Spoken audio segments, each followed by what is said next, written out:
Baik, Assalamualaikum warahmatullahi wabarakatuh.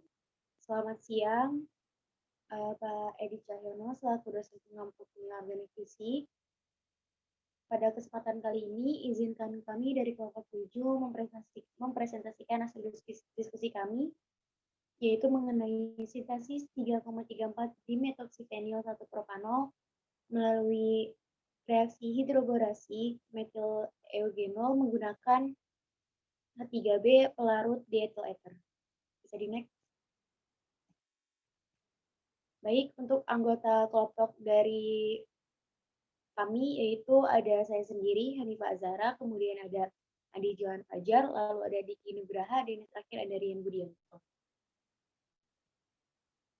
Nah, ini merupakan referensi jurnal yang kami acu dalam presentasi pada kesempatan kali ini, yaitu mengenai sintesis 3,34 dimetoxyphenyl 1 propanol melalui hidroborasi metil eugenol menggunakan H3B dengan pelarut diethyl ether. Adapun yang akan kami bahas pada presentasi kali ini yaitu yang pertama ada pendahuluan, kemudian ada mekanisme reaksi, lalu ada stereokimia, lalu ada optimasi energi, kemudian ada kinetika dan diagram energi, lalu kesimpulan, dan yang terakhir ada daftar kata. Baik, untuk yang pertama pendahuluan akan disampaikan oleh Andi Johan Fajar. Waktu dan tempat dipersilakan. Baik, terima kasih. Untuk pendahuluan sendiri ada meliputi latar belakang, dasar teori, dan juga manfaat. Bisa di next. Untuk penggunaan minyak daun sengkeh di negara Indonesia ini masih sangat terbatas. Dalam bidang industri, penggunaan minyak daun sengkeh masih terbatas pada industri parfum, penyedap rasa pada makanan, dan sebagian besar diekspor dalam bentuk minyak mentah. Sehingga kurang memberikan sumbangan devisa negara karena harganya yang relatif murah. Oleh karena itu, perlu dilakukan terobosan baru terhadap minyak daun sengkeh, salah satunya dengan melakukan penelitian pada kandungan utama minyak daun sengkeh. Kandungan utama minyak daun sengkeh sendiri meliputi senyawa fenolik yang dikenal dengan nama eugenol dengan kandungan sekitar 80-90% dan juga karyofilena. Bisa dilihat gambarnya pada gambar di sebelah kiri itu ada minyak daun sengkehnya sendiri, sedangkan yang di sebelah kanan ada reaksi dari struktur dari eugenol dan karyofilena. Next. Kemudian untuk metil eugenol dapat disintesis melalui reaksi hidroborasi dalam media basa. Reaksi hidroborasi sendiri adalah reaksi adisi elektrofilik yang menghasilkan produk anti-Markovnikov dan spin adisi. Biasanya, reagen yang digunakan dalam reaksi hidroborasi adalah borana atau BH3. Borana yang sering digunakan telah tersedia di perdagangan yaitu BH3 dalam pelarut THF. Kemudian selain pelarut THF, penggunaan reagen BH3 dalam pelarut diethyl ether pada reaksi hidroborasi metil eugenol merupakan pengembangan metode sintesis dengan pelarut yang lebih murah dan mudah dalam penanganannya. Hal ini diharapkan dapat menghasilkan produk anti-Markovnikov yaitu senyawa 3,4 dimetoxyphenyl 1 propanol sehingga dapat digunakan sebagai reagen dalam suatu reaksi hidroborasi selain reagen H3B pelarut THF tadi. Oke, bisa next. Kemudian manfaat dari penelitian ini adalah dilakukan sintesis senyawa 3,4 dimetoxyphenyl 1 propanol dari metil eugenol melalui reaksi hidroborasi. Kemudian produk sintesis tersebut akan digunakan sebagai senyawa antara dalam sintesis turunan antibiotik B9154.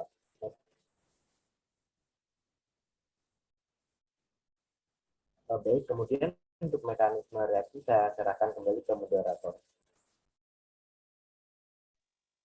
Baik, terima kasih atas penjelasannya. Kemudian kita masuk ke mekanisme reaksi yang akan disampaikan oleh kita sendiri.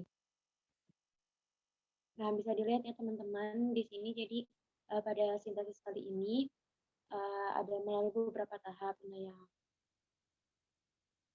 Nah, jadi dilakukan melalui reaksi hidroborasi metilgenol. Nah, reagen yang digunakan itu borana atau BH3. Nah, pada prinsipnya itu reaksi hidroborasi ini merupakan metode untuk mengkonversi gus alkena menjadi gus alkohol. Nah, reaksi yang terjadi ini merupakan reaksi adisi elektrofilik seperti yang bisa kita lihat pada layar.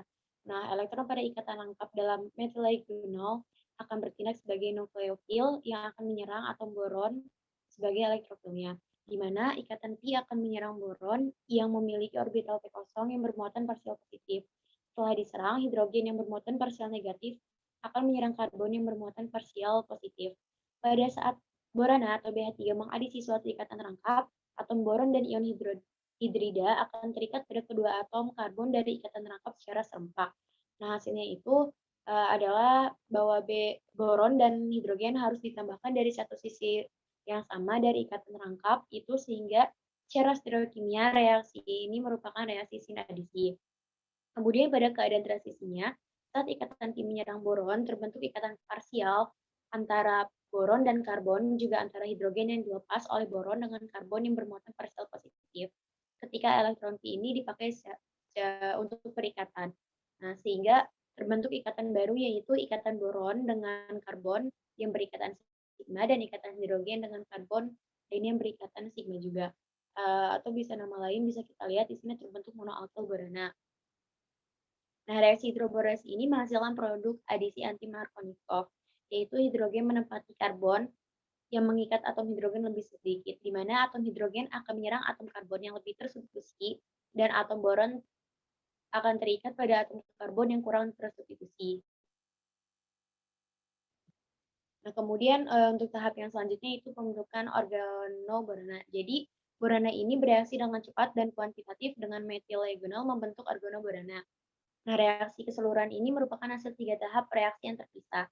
Dalam 3 tahap, setiap gugus alkil ditambahkan pada borana, sampai ketiga-tiga atom hidrogen digantikan gugus alkil membentuk trialkyl borana. Bisa dilihat yang pertama itu ada metil-legional ditambahkan borana, dia menghasilkan monoalkyl borana. Kemudian selanjutnya monoalkyl borana ini akan ditambah lagi oleh metil-legional untuk menggantikan atom H pada boron sehingga dihasilkan di alkyl borana. Kemudian di alkyl borana ini akan ditambahkan lagi metil-legional untuk menggantikan atom H yang lainnya sehingga menghasilkan trialkyl borana. Kemudian selanjutnya itu masuk ke tahap 3, tahap oksidasi. Nah, trialkyl borana ini dioksidasi menggunakan hidrogen peroksida yang diikuti dengan hidrolisis dalam suasana basah menghasilkan senyawa alkohol. Nah, pertama itu hidrogen peroksida ini bertemu dengan basah akan menghasilkan ion peroksida. Kemudian ion peroksida ini akan menyerang boron. Nah, lalu karena boron menerima pasangan elektron, maka boron ini bermuatan negatif pada keadaan transisinya, sehingga senyawa yang menyebabkan senyawa ini tidak stabil, sehingga bereaksi lebih lanjut untuk menghasilkan senyawa alkohol. Bisa menghasilkan ini trialkyl borat yang melepaskan ion hidroksida. Nah, kemudian ion hidroksida ini akan menyerang kembali boron yang masih memiliki orbital p yang kosong dan gugus OR ini akan pergi. Nah, gugus OR ini akan bereaksi dengan air membentuk senyawa alkohol. Bisa dilihat ini senyawa alkohol yang terbentuk yaitu 3,34 dimetoksifenol, fenil, 1 propanol. Nah, ini tuh untuk satu alkil yang lepas. Jadi tadi dikarenakan ada 3 hidrogen peroksida, maka nanti akan terbentuk 3 senyawa alkohol. Baik, untuk selanjutnya yaitu stereokimia yang akan dijelaskan oleh Rian. Dipersilakan. Baik, terima kasih. Akan saya lanjutkan stereokimia. Bisa di next. Jadi sintesis senyawa alkohol 3,4 dimetoksifenil 1 propanol dengan mekanisme reaksi adisi elektrofilik tidak terdapat stereokimia yang begitu jelas. Hal ini dikarenakan produk tidak memiliki C chiral atau C yang mengikat 4 gugus yang berbeda sehingga terbentuk produk yang tidak optik aktif. Jadi bisa dilihat dari struktur dari produk yaitu berupa 3,4 dimetoksifenil 1 propanol, tidak ada gugus C chiral. Jadi tidak ada C yang mengikat 4 gugus yang berbeda sehingga tidak optik aktif. Selanjutnya, kemudian ada optimasi energi. Next. Jadi berikut merupakan optimasi energi dari setiap tahap dari mekanisme reaksi sebelumnya, di mana diproyeksikan dengan hypercam. Jadi yang pertama ada reaktannya sendiri, ada metil eugenol dengan energi single point atau energi sebelum dilakukan optimasi seperti yang pada tabel, dan geometri atau energi setelah dilakukan optimasi geometri. Sama dengan borana, didapatkan nilai single point dan geometrinya sebagai yang ada pada tabel. Next. Selanjutnya ada keadaan transisi di mana metil eugenol akan bereaksi dengan borana dengan energi seperti yang ada pada slide, dan monoalkil borana juga seperti yang ada pada slide. Next. Selanjutnya ada trialkil borana atau produk antara dalam proses reaksi ini, seperti yang diproyeksikan dengan hypercam dengan energi yang ada pada slide, dan juga hasil sintesisnya berupa senyawa alkohol tadi 3,4 dimetil fenil 1 propanol.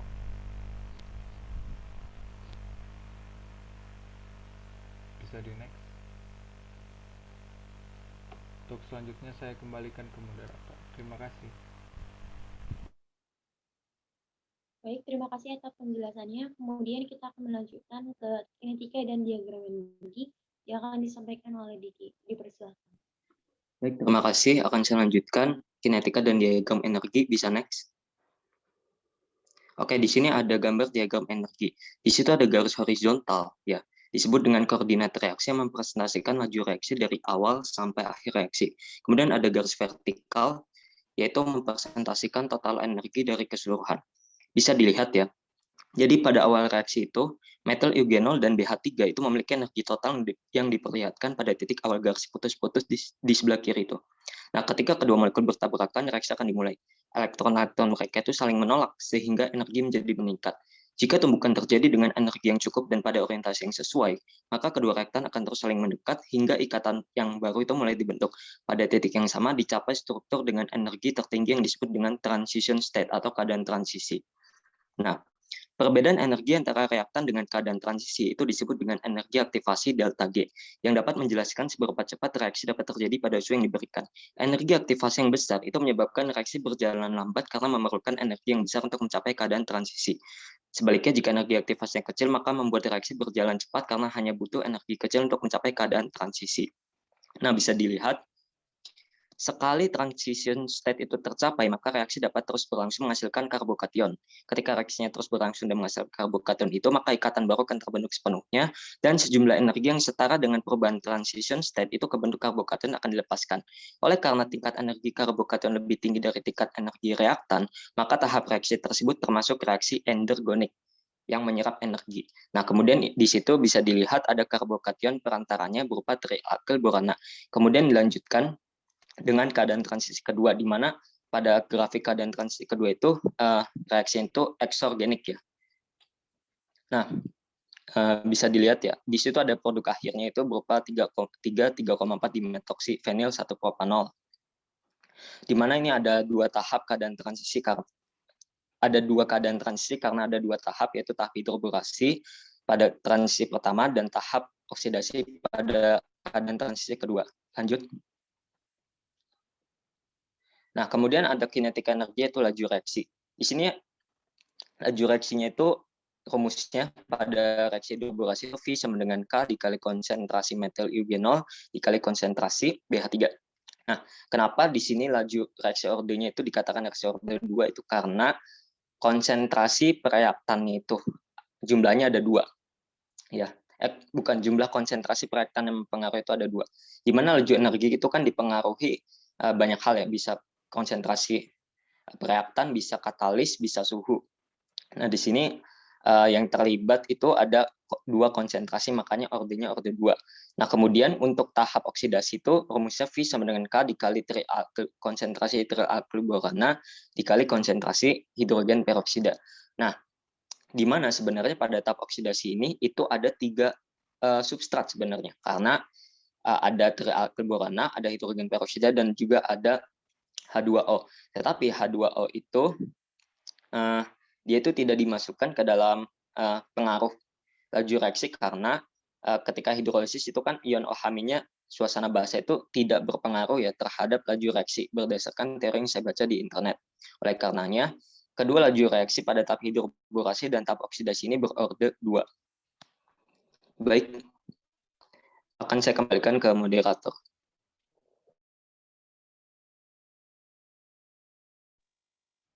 Baik, terima kasih atas penjelasannya. Kemudian kita masuk ke kesimpulan.